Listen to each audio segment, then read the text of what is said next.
ওকে, তো আজকে আমরা দেখবো যে আসলে একটা এসসিআর বা থাইরি স্টোরের মাধ্যমে কিভাবে একটি কন্ট্রোলড হাফ ওয়েভ রেকটিফায়ার তৈরি করা যায় ম্যাটল্যাবের সাহায্যে। আবারও বলতেছি যে একটা এসসিআর বা থাইরি স্টোরের সাহায্যে কিভাবে একটি কন্ট্রোলড একটা হাফ ওয়েভ রেকটিফায়ার তৈরি করা যায়। তো সেটার জন্য প্রথমে আমাদের লাগবে একটা এসি ভোল্টেজ সোর্স।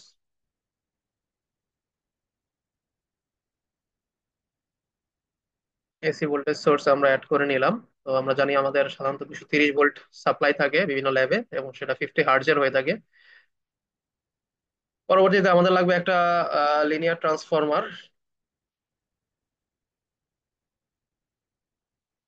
ট্রান্সফরমার আমরা অ্যাড করে নিলাম, বাট এখানে আসলে তিনটা ওয়াইন্ডিং এর দরকার নেই আমাদের। আমাদের একটা ওয়াইন্ডিং বা সিঙ্গেল কোর ট্রান্সফরমার দরকার।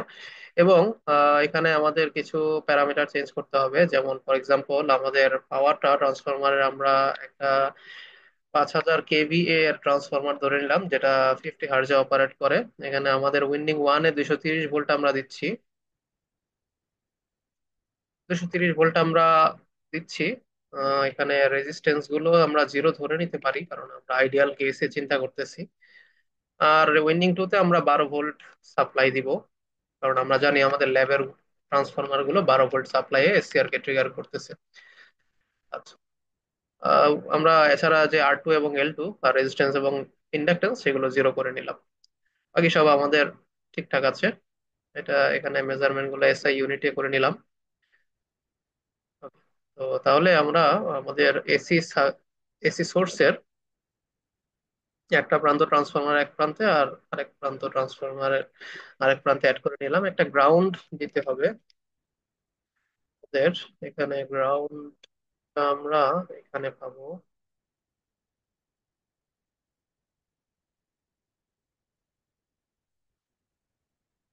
একটা গ্রাউন্ড আমরা অ্যাড করে দিলাম, গ্রাউন্ডটা আমরা সার্কিটের নেগেটিভ প্রান্তে অ্যাড করেছি। আচ্ছা, ট্রান্সফরমারের অপর প্রান্তটা যাবে আমাদের একটা থাইরিস্টর বা এসসিআর এর মধ্যে। আমরা থাইরিস্টর অ্যাড করে নেই। থাইরিস্টর অ্যাড করে নেই। তো থাইরিস্টরে আমাদের মেজারমেন্টটা বা এম প্রান্তটা আসলে দরকার নেই। তো এই জন্য আমরা এই এম প্রান্তটাকে ডিঅ্যাক্টিভেট করে নিলাম। আর থাইরিস্টরের মধ্যে স্নাবার রেজিস্ট্যান্স এবং স্নাবার ক্যাপাসিটেন্স গুলো আমরা জিরো করে নিলাম, যাতে আমাদের আউটপুট কার্ভটার মধ্যে এগুলোর কোনো এফেক্ট না থাকে। ওকে, তো আমরা থাইরিস্টরের অ্যানোড প্রান্তে আমাদের ট্রান্সফরমারটা অ্যাড করে নিয়েছি। আর ক্যাথোড প্রান্তে আমাদের যাবে একটা রেজিস্ট্যান্স বা রেজিস্টিভ লোড, যেটা আমরা সিরিজ আর এলসি ব্রাঞ্চ যদি আমরা অ্যাড করে নিই, তাহলে এটা আমাদের রেজিস্টিভ লোড আকারে কাজ করবে। আমরা এটাকে ফ্লিপ করে নিই, সরি রোটেট করে নিই। রোটেট করার পরে আমাদের একটা প্রান্ত এখানে আর একটা প্রান্ত, আউটপুট প্রান্তটা যাবে হচ্ছে আমাদের ট্রান্সফরমারের সেকেন্ড ওয়াইন্ডিং এর আউটপুটে। এটাকে আমরা শুধুমাত্র রেজিস্ট্রেট করে নিই, এবং এটা আমরা ধরে নিই যে আমাদের 220 ওহম রেজিস্ট্যান্স আছে এটা।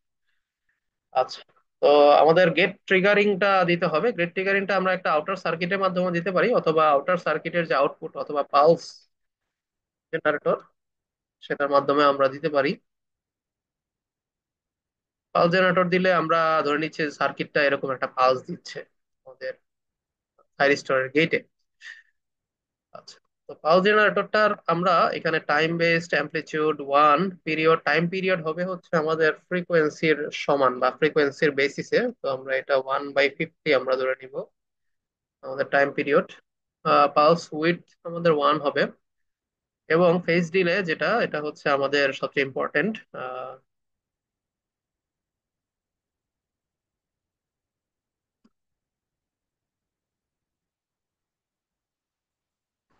আচ্ছা, আমাদের টাইম বেসড ইউজ করতে হবে, time based pulse generator use করতে হবে। পালস উইথ ওয়ান ধরে নিলাম, টাইম পিরিয়ড ঠিক আছে। ফেজ ডিলেটা হবে হচ্ছে আমাদের কতটুকু ডিলেতে আমাদের থাইরিস্টরটা ট্রিগার করতেছে। ঠিক আছে, তো প্রথমে আমরা এটা 0/360 ইন্টু আমাদের হচ্ছে 1/50। এটার মানে হচ্ছে কি যে আমাদের স্টোরটা 0 সেকেন্ডে, হচ্ছে আমাদের আমরা এভাবে ক্যালকুলেট করি। এখানে ফেজ ডিলেটা সেকেন্ডে দিতে বলছে, আমরা ডিগ্রি দিতে পারবো না। তো ডিগ্রি দিতে পারলে আমরা হয়তো 0 ডিগ্রি, 45 ডিগ্রি, 90 ডিগ্রি, 30 ডিগ্রি, যেই যেই ডিগ্রিতে আমরা টিকার করতে চাই সেই ডিগ্রিটা দিতে পারবো। কিন্তু যেহেতু সেকেন্ডে দিতে বলছে, তার মানে আসলে আমাদের টাইম পিরিয়ডের যত সেকেন্ড যততম সেকেন্ডে আমরা দিতে চাই ট্রিগারটা, সেটা দিতে হবে এই টাইম পিরিয়ডের টোটাল সেকেন্ড অনুযায়ী। তো আমরা আপাতত এটার মানে হচ্ছে যে আমরা 0 সেকেন্ডে, 0 সেকেন্ডে আমাদের মানে উইদাউট এনি ডিলে আমরা ট্রিগার করবো একদম শুরু থেকে। শুরু থেকে আমাদের সাইরেস্টারটা ট্রিগার করবো এই পালস জেনারেটরের মাধ্যমে। আচ্ছা, আমাদের সার্কিট রেডি, বাট আমাদের আসলে আউটপুট গুলো দেখতে হবে। মানে আমরা কি কি ইনপুট দিতেছি এবং সেই বেসিসে কি কি আউটপুট পাচ্ছি। তো সেটার জন্য আমাদের ভোল্টেজ মেজারমেন্ট ব্লক অ্যাড করতে হবে। হোম ভোল্টেজ মেজারমেন্টটা নিবো আমরা ট্রান্সফরমারের সেকেন্ড উইন্ডিং এর দুই প্রান্তে। এটা হচ্ছে আমাদের থাইরিস্টরের ইনপুট। আর আরেকটা ভোল্টেজ মেজারমেন্ট অ্যাড করবো, সেটা হচ্ছে আমাদের রেজিস্টরের দুই প্রান্তে আর লোডের দুই প্রান্তে, যে আমরা আউটপুটটা দেখতে পাই। আচ্ছা, আর এই দুটা ভোল্টেজ মেজারমেন্ট কে কম্পেয়ার করার জন্য আমাদের একটা স্কোপ লাগবে, বা ভিজুয়ালাইজ করার জন্য স্কোপ লাগবে। সেই স্কোপটা আমরা অ্যাড করে নিই। স্কোপে আমাদের একটা টার্মিনাল আছে, এটা যদি আমরা ডাবল ক্লিক করে সেটিংসে যাই, তাহলে আমরা দুইটা টার্মিনাল অ্যাড করতে পারবো। এখন একটা প্রথমটা যাবে হচ্ছে আমাদের রেফারেন্স, যেটা হচ্ছে আমাদের এই ভ্যালুটা। ইনপুটটা হচ্ছে আমাদের রেফারেন্সে যাবে, আর এটার আউটপুটটা যাবে হচ্ছে আমাদের সেকেন্ড।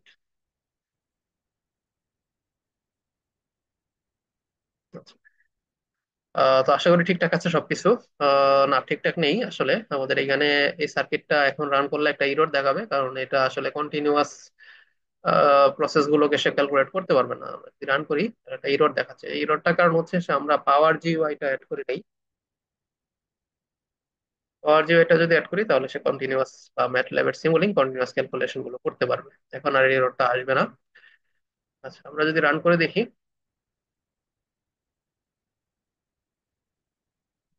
রান হয়ে গেছে। আমরা স্কোপে চাপ দিলে দেখতে পাবো